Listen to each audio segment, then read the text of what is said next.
I did something that should not have been done. And by direct consequence of that decision, I sit here now and my world is destroyed. My oaths broken, with my legacy one of misery and treachery. Within the vast grim darkness of the Warhammer 40k verse, the 20 Primarchs stand as demigods, sons of the Emperor of Mankind, each a paragon of war and leadership, genetically engineered to conquer the galaxy in his name. Among these legendary figures, one name resonates with a unique, terrible power: Horus Lupercal. The War Master, first among equals, beloved son, and ultimately, the architect of the galaxy's most devastating civil war.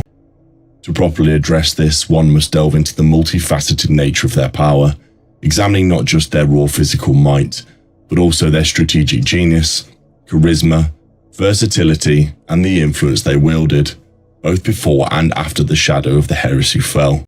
Today I will dive into why Horus could be considered the strongest Primarch.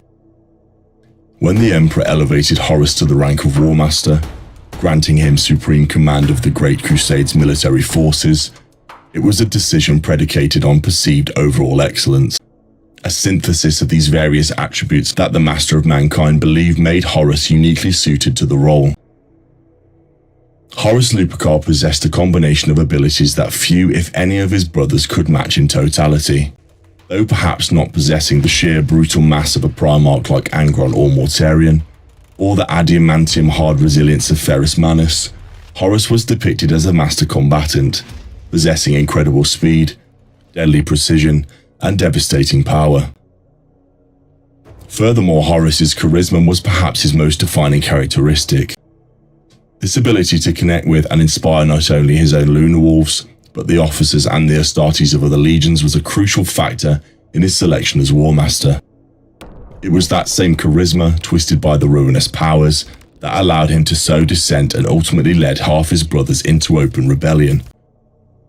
However, none of these Primarchs possessed the totality in strength that Horus did, at least not to the same degree across the board. The Emperor saw in him the capability to not only conquer, but also to lead and govern, to embody the future of his Imperium.